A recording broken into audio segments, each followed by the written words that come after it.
আচ্ছা, ছাত্র জীবনে বিয়ে ও পড়াশোনা কিভাবে মেনটেন করবো, এবাদতে মনোযোগ এবং আগ্রহ বাড়ানোর উপায় কি? ছাত্র জীবনে বিয়ে করা ভালো তো, ছাত্র জীবনে বিয়ে করা কি ভালো।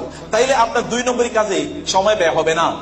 তখন আপনি বউয়ের দিকে তাকিয়ে থাকবেন, আপনার বউ আপনার দিকে তাকিয়ে থাকবে, দুইজনে ইবাদত করতেছেন, তাকানো ইবাদত। এবং আপনি তখন আরেকজনের জন্য ফুল নিয়ে যাবেন, কষ্ট করে দাঁড়িয়ে থাকবেন, এতে আপনার গুনাহ হচ্ছে, কবিরা গুনাহ হচ্ছে।